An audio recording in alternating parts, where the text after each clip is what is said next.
So hello student, चलो अभी आज हम लोग इकोनॉमिक्स का जो मेन कॉन्सेप्ट है उसको जानने के लिए क्या क्या चीज इकोनॉमिक्स में जरूरत होता है। और इकोनॉमिक्स जैसे कि मैंने आप लोगों को अपना लास्ट वीडियो में बोला है कि इकोनॉमिक्स एक ऐसा माध्यम है जहां से मनी रिलेटेड चीजें, बिजनेस रिलेटेड चीजें हम लोग अच्छी तरीके से जान सकते हैं। बिजनेस एक ऐसा ब्रांच है जहां पर इकोनॉमिक्स का यूज होता है। स्टैटिस्टिक्स एक ऐसा ब्रांच है जहां पर इकोनॉमिक्स का यूज होता है। इकोनॉमिक्स मतलब आप लोगों को हर चीज में मिलेगा, ठीक है। रियल लाइफ में सेविंग्स से लेके, प्रोडक्शन से लेके, कंजम्पशन से लेके सब चीजों में हम लोगों को इकोनॉमिक्स का जरूरत पड़ता है, ठीक है। तो अभी हम लोग जानते हैं कि इकोनॉमिक्स को किस ब्रांचेस में इस्तेमाल किया जा सकता है, किस तरीके से इस्तेमाल किया जा सकता है। देखो, मैंने आप लोगों के लिए यहाँ पर कुछ फील्ड्स लिखा है। जैसे कि पहले मैंने लिखा है यहाँ पर प्रोडक्शन, दूसरा लिखा है मैंने कंजम्पशन, तीसरा लिखा है एक्सपेंडिचर, फिफ्थ लिखा है मैंने इन्वेस्टमेंट और फिर लिखा है मैंने सेविंग्स। तो now let us discuss about the topic production. Production क्या है? प्रोडक्शन वो प्रोडक्शन नहीं है जो हम लोग फिल्म्स में, इंडस्ट्रीज में देखते हैं। प्रोडक्शन एक ऐसा चीज है जहां पर प्रोड्यूसिंग मतलब तैयार करना किसी भी गुड्स को, प्रोड्यूसिंग एनी गुड्स, ठीक है। गुड्स मतलब प्रोडक्ट या फिर कमोडिटीज भी बोल सकते हैं, ठीक है, समझ रहे हो। Producing any goods oblique product oblique commodities, कोई भी वर्ड बोल सकते हो, ये चलेगा। देखो मेरे हाथ में जो ये मार्कर है ये भी एक प्रोडक्ट का पार्ट है। तो प्रोडक्शन मतलब एक ऐसा मतलब यूनिट, ऐसा ऑर्गेनाइजेशन जहां पर कोई भी चीज को मैन्युफैक्चर किया जा रहा है, ठीक है। मैन्युफैक्चर किया जा रहा है मतलब किसी भी चीज को बनाया जा रहा है। तो अगर हम लोग सोचेंगे कि नहीं, मुझे एक ऐसा चीज का जरूरत है कि उसको प्रोड्यूस करना है, मतलब तैयार करना है। जैसे कि ये प्रोडक्ट मैंने अभी जो बोला, इसको कहीं पर इसको फाइनल गुड्स में कन्वर्ट किया गया, फिर मैंने इसको परचेज किया, ठीक है। तो प्रोडक्शन एक ऐसा एरिया है जहां पर चीजों को बनाया जाता है। क्लियर हुआ? Producing any sort of goods, products और कमोडिटीज, जहां पर चीजों को बनाया जाता है। जैसे कि हम लोग एग्जांपल ले लेते हैं राइस का, चावल, ठीक है। वहां पर हम लोग जानते हैं पंजाब में, उत्तर प्रदेश में, बिहार में, हरियाणा में बहुत ज्यादा प्रोडक्शन होता है राइस का, ठीक है। तो राइस प्रोडक्शन का अगर बात बोलेंगे तो producing that particular product in any sort of countries, in any sort of states, तब हम लोग उसको बोल सकते हैं कि प्रोडक्शन। प्रोडक्शन यूनिट वो यूनिट है जहां पर चीजों को बनाया जाता है, प्रोड्यूस किया जाता है, तैयार किया जाता है, ठीक है। अच्छा, तो ये हो गया प्रोडक्शन का बात। अभी आते हैं कंजम्पशन का बात। कंजम्पशन मतलब consuming any sort of product, ठीक है। कंज्यूमिंग मतलब किसी भी चीज को खरीदना, ठीक है। कंज्यूमिंग, सॉरी, अच्छा ठीक है, कंज्यूमिंग, ठीक है। कंज्यूमिंग मतलब किसी भी चीज को कंज्यूम करना, ठीक है। कंज्यूमिंग मतलब ये जो प्रोडक्ट है ये जब रेडी हो गया है, तैयार हो गया, बन गया, पूरा मैन्युफैक्चर होके, फिर मैंने इसको खरीद लिया है, ठीक है। अगर ये गुड अभी नहीं रहता मेरे पास या फिर ये गुड बन रहा होता तो इसको हम लोग बोलते कि इंटरमीडिएट गुड्स, मतलब किसी अभी भी रेडी टू सेल हो रहा है।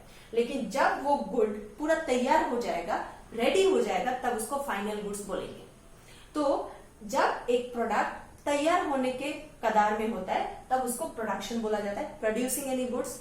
जब वो गुड रेडी हो जाता है सेल होने के लिए, तब उसको बोलते हैं कंज्यूमिंग एनी गुड्स, मतलब कंजम्पशन। कंजम्पशन पार्ट मतलब क्या है? जब कोई भी प्रोडक्ट रेडी हो जाता है सेलिंग के लिए, तब उसको बोला जाता है कंजम्पशन। जब एक कस्टमर या फिर कोई पब्लिक या फिर कोई भी एक पर्सन उसको खरीद लेता है, क्या बोल रही हूं मैं, जब कोई भी पर्सन उसको खरीद लेता है कोई भी प्रोडक्ट को, तब वो हो जाता है कंजम्पशन का पार्ट, ठीक है। कंजम्पशन हो गया। अच्छा चलो अभी जानते हैं एक्सपेंडिचर। तो कॉमर्स के स्टूडेंट्स को शायद एक्सपेंडिचर पता होता है, और हम लोग नॉर्मली एक्सपेंडिचर को क्या बोलते हैं? खर्च करना ना, खर्चा, ठीक है। तो expenditure is a part of खर्चा, जो कोई भी प्रोडक्ट हो सकता है। जैसे कि मैंने आज ये बोर्ड खरीदा, ये खर्चा का पार्ट है। मेरा इनकम से मैंने एक चीज को खरीदा है, तो इसमें कौन सा इंपॉर्टेंट पार्ट आ रहा है अभी? इनकम, ठीक है। इनकम, ये जो एक इनकम है ये बहुत इंपॉर्टेंट रोल प्ले करता है। अगर इनकम नहीं होगा तो यहाँ पर जो भी चीज है वो सब कुछ धुंधला लगेगा हम लोग को। इन सब का कोई मोल नहीं है अगर इनकम मेरा लो है या फिर है ही नहीं। ठीक है, तो इनकम बहुत सारे सोर्सेस से हो सकता है। इकोनॉमिक्स में ये सब इतने इंपॉर्टेंट टॉपिक्स में क्यों बोल रही हूँ, ये सब का डेफिनेशन तो आप लोग को जानना ही है, सेकेंड ईयर में भी मिलेगा आप लोगों को। And in fact in your future also you can get all these things, you can deal with all these things in economics as well as in your real life also. तो economics में ये जो words है ना, ये सब का पहले हम लोग जरूर जान लेते हैं कि क्या क्या बेनिफिट्स है, क्या क्या जरूरत है ये सब का। देखो, इकोनॉमिक्स जानने से पहले हम लोग को रियल लाइफ में जानना पड़ता है कि इनकम बहुत इंपॉर्टेंट रोल प्ले करता है। इनकम के बगैर हम लोग कोई भी इंसान अपने लाइफ में नहीं चल सकते। तो इनकम एक इंपॉर्टेंट चीज है। इनकम बहुत तरीके से हो सकता है। इनकम बिजनेस में भी हो सकता है, जैसे कि मान लो कोई भी एक इंसान बहुत बड़ा बिजनेसमैन है, तो उसका सोर्स क्या होता है, इनकम, बिजनेस में प्रॉफिट। ठीक है, तो वो इंसान अगर बिजनेसमैन है तो उसका इनकम क्या है, प्रॉफिट से। अगर उसका बहुत ज्यादा प्रॉफिट हो रहा है तो मतलब प्रॉफिट है उसका पार्ट ऑफ इनकम।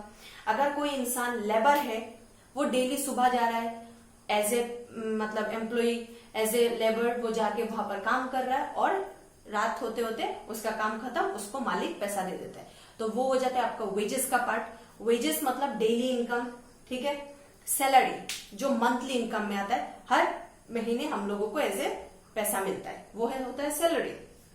तो income can be in a different situations. हम लोगों को कभी कभार वो बिजनेस में देखने को मिलता है, कभी कभार वो एम्प्लॉय सैलरी के हिसाब से मिलता है, कभी कभार वो वेजेस में आ जाता है। मतलब इनकम होना बहुत जरूरी होता है एक पर्सन के लिए। तो उस इनकम से हम लोग प्रोडक्शन में भी काम लगा सकते हैं, उस इनकम से हम लोग कंजम्पशन भी कर सकते हैं, उस इनकम से हम लोग एक्सपेंडिचर, इन्वेस्टमेंट, सेविंग सब कुछ कर सकते हैं। तो हम लोगों ने जान लिया कि विदाउट इनकम हम लोग अपना इकोनॉमिक्स नहीं चला सकते हैं। ठीक है, तो इनकम नो मैटर जो भी हो, इनकम होना बहुत जरूरी है। तो इनकम की वजह से कंजम्पशन होता है, इनकम की वजह से प्रोडक्शन भी होता है, और इनकम की वजह से एक्सपेंडिचर भी होता है। अभी जो मैंने बोला आप लोगों को, एक्सपेंडिचर क्या है, खर्चा। ठीक है, मान लो मैंने अभी एक पेन खरीदा, मैंने उसको अपने इनकम से कितना डाला है उसके लिए, लेट अस अज्यूम दैट ₹20। अगर मैं 20 रुपया इनकम नहीं करूंगी तो 20 रुपया खर्चा कैसे करूंगी? समझ रहे हो मैं क्या बोल रही हूँ? मेरा पहले इनकम होना बहुत जरूरी है। तो इकोनॉमिक्स हम लोग को यही सिखाता है कि first we have to earn money. Income करेंगे तभी खर्चा कर पाएंगे, खर्चा बिना इनकम का नहीं हो सकता है। सोच के देखो एक बार। समझ रहे हो बच्चों में क्या बोल रही हूँ कि इनकम होना बहुत जरूरी है अकॉर्डिंग टू इकोनॉमिकल बैकग्राउंड। अगर मैंने ये पेन 20 रुपए से खरीदा है, मेरा इनकम है जिस वजह से मैंने इसको खरीदा है। मान लो मैंने अभी एक मशीन खरीदा है, ठीक है, मशीन, उसका दाम हो रहा है आपका 5000 रुपीज। ये मेरा एक्सपेंडिचर का पार्ट हो गया है। किससे एक्सपेंडिचर हुआ है? इनकम से। इनकम मेरा मान लो 10,000 रुपए है और मैंने एक्सपेंडिचर किया है मशीन में 5,000 का। बचा मेरा कितना? एज ए इनकम मेरा जितना है 10,000 से -5,000 कर देते तो कितना बच गया मेरा? 5,000 रुपीज। ठीक है, वो मेरा पास अभी बचा है। तो खर्चा एक ऐसा चीज है जो हम लोग अपने जरूरत के हिसाब से, हम लोगों को जो भी चाहिए हम लोग के डेली लाइफ में, हम लोग उसको एक्सपेंडिचर करते हैं। हम लोग का जरूरी सामान खरीदते हैं, varieties of machines, tools, varieties of products जो हम लोग को खाने के लिए चाहिए, पहनने के लिए चाहिए, बहुत सारा चीजें। तो खर्चा एक ऐसा चीज है वो डेली हम लोग के रियल लाइफ में हम लोग करते रहते हैं। तो एक्सपेंडिचर, कंजम्पशन, प्रोडक्शन क्लियर हुआ। प्रोडक्शन मतलब प्रोड्यूसिंग एनी गुड, तैयार करना उसको। कंजम्पशन मतलब किसी चीज को खरीद के अपने पास रखना। एक्सपेंडिचर मतलब किसी भी चीज में खर्चा करना, पैसों का। हर चीज में देखो स्टूडेंट, पैसा आ रहा है लिखें, ठीक है, पैसों के बिना कुछ नहीं होता, तो ये अभी से सोच लो, ठीक है। और आप लोग के जो पेरेंट्स है वो लोग भी तो आप लोग के ऊपर खर्चा कर रहे हैं ना, पैसा डाल रहे हैं ट्यूशन देने के लिए, कॉलेज में भर्ती करा रहे हैं, तो क्या हो रहा है? सोर्स ऑफ इनकम नहीं होगा तो एक्सपेंडिचर किस तरीके से होगा? ठीक है। अच्छा, अभी आते हैं इन्वेस्टमेंट। नियर अबाउट ये दोनों वर्ड सेम ही है, पैसा डालना किसी भी चीज में और उसके हिसाब से हम लोग को मिलता है कुछ भी एक बेनिफिट। लेकिन एक्सपेंडिचर क्या होता है? एक्सपेंडिचर हम लोग डेली बेसिस में कर सकते हैं, डेली, ठीक है, डेली बेसिस में हो सकता है। लेकिन इन्वेस्टमेंट क्या होता है? इन्वेस्टमेंट एक ऐसा चीज है वो हम लोग को फ्यूचर बेनिफिट देता है। स्टूडेंट्स प्लीज ध्यान से सुनना। Investment is a part of our economics where we can get some benefit regarding our future investment.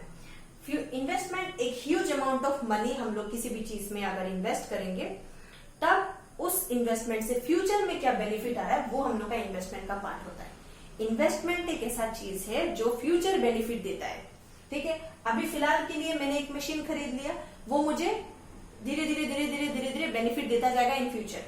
मान लो मैंने एक लैंड खरीद लिया, लैंड का एग्जांपल ले लेते हैं। लैंड एक्सपेंडिचर में नहीं जाएगा, इन्वेस्टमेंट में जाएगा, क्योंकि लैंड एक फिक्स्ड एसेट होता है जो क्या होता है मैंने बहुत टाइम के लिए ले लिया, अभी मैंने उसको खरीदा है लैंड को। फॉर एग्जाम्पल यहाँ पर लिख लो तुम लोग अगर चाहो तो, फॉर एग्जाम्पल लैंड, ठीक है, लैंड जमीन, एक जमीन मैंने आज खरीदा, उसको मद्देनजर रखते हो कि फ्यूचर में मेरा उसका बेनिफिट निकल के आएगा, इसलिए मैंने क्या सोचा है कि इन्वेस्टमेंट कर लूं मैं लैंड का। तो ये जो लैंड है ना वो मैंने अभी खरीदा है ताकि वो फ्यूचर में अगर मैं बेचूं तो उससे मुझे एक बेनिफिट मिले, ठीक है। तो land can be used as my future benefit, और ये पार्ट ऑफ इन्वेस्टमेंट होता है। इन्वेस्टमेंट जब ह्यूज अमाउंट ऑफ मनी हम लोग किसी चीज में लगाते हैं फ्यूचर बेनिफिट के लिए। क्लियर हुआ? एंड सबसे इंपॉर्टेंट बात है सेविंग्स। माँ बाप शायद हम लोग को हमेशा सिखाते रहते हैं बच्चों सेविंग्स करना चाहिए, अगर पैसा मिलता है तो उसको बचा के रखो बेटा, बचा के रखो, बचा के रखो। तो savings is also a part of our economics, जहां पर हम लोग के रियल लाइफ में भी बहुत इंपॉर्टेंट है सेविंग्स। सेविंग्स के बिना कुछ भी नहीं होता। हर माँ बाप अपने बच्चों के लिए सेविंग्स करते हैं ताकि फ्यूचर में उन लोगों की शादी में काम आए, उन लोगों के एजुकेशन में काम आए, उन लोगों के अगर मान लो किसी का एक्सीडेंट हो गया, किसी भी नेचुरल हैजर्ड से कुछ खराब हो गया तो सेविंग्स काम आता है। तो हम लोगों के रियल लाइफ में इकोनॉमिक्स में हम लोगों को 2-3 चीजें बहुत जानना जरूरी होता है, जैसे कि किस तरीके से कंजम्पशन करें, कितना पैसा कहाँ पर लगाए, एक्सपेंडिचर किस तरीके से करें। मान लो पैसा आते ही फट से जाके सब कुछ खरीद लिया, ऐसा नहीं होता है। Proper management should be there. तो स्टूडेंट, मैनेजमेंट वर्ड आया कि नहीं आया? तो इकोनॉमिक्स क्या सिखाता है हम लोग को, किस तरीके से प्रॉपरली हर चीज को मैनेज किया जाए। प्रोडक्शन किस तरीके से मैनेजमेंट वे से किया जाए, कंजम्पशन किस तरीके से किया जाए, एक्सपेंडिचर किस तरीके से किया जाए। देखो बच्चों, इकोनॉमिक्स बिना पढ़े भी हम लोग ये सब चीजें सीख सकते हैं, ठीक है, लेकिन इकोनॉमिक्स हम लोगों को सिखाता है कि प्रॉपरली किस तरीके से हर चीज को मैनेज किया जाए, ठीक है। मैनेजमेंट सिखाता है इकोनॉमिक्स हम लोगों को, पैसों का मैनेजमेंट, फालतू बातों का नहीं, नॉर्मल बातों का नहीं, मैनेजमेंट सिखाता है हम लोग को पैसों का। तो यहाँ पर इकोनॉमिक्स एक ऐसा माध्यम है, प्रॉपरली मैनेजमेंट सिखाता है। तो सेविंग्स एक ऐसा जरिया है जहां से हम लोगों को फ्यूचर में उसको काम में आए, इसलिए हम लोग सेविंग्स करते हैं। तो जो भी एक पार्ट ऑफ इनकम होता है उस पार्ट से 2000, 1000 या फिर 10,000 जितना भी जिसका इनकम होता है उससे वो बचा के रखता है ताकि वो क्या हो, फ्यूचर में उसको काम में आए। कोई भी चीजों में काम में आ सकता है, चाहे वो शादी के लिए हो, चाहे वो एक्सीडेंट वगैरह हो जाने से हो, चाहे वो बाढ़ आने से घर टूट गया है, कुछ भी हो सकता। Savings is most important. And most importantly हर कोई इंसान, हर कोई पेरेंट्स, हर कोई अपने लाइफ में ये सब का चीज करता है। एक्सपेंडिचर भी करता है, कंजम्पशन भी करता है, इन्वेस्टमेंट भी करता है, सेविंग्स भी करता है। एंड प्रोडक्शन कौन करता है? जो बंदा बिजनेस ओरिएंटेड है वही करता है, ठीक है। तो होप सो आप लोगों को ये जो वर्ड्स है इकोनॉमिक्स का, जो मेन इंपॉर्टेंट वर्ड्स है वो सब कुछ समझ में आया हो। अगर समझ में नहीं आया तो आप लोग प्लीज डाउट सेशन में मुझे बोल सकते हो, ठीक है। अच्छा, होप सो आप लोगों ने लिख लिया है। अच्छा, मैं इसको रब कर देती हूँ। अभी हम लोग जानेंगे स्टैटिस्टिक्स और इंडियन इकोनॉमिक्स के बारे में, ठीक है, जो मैं दूसरे वीडियो में आप लोग को सेंड कर रही हूँ। Thank you.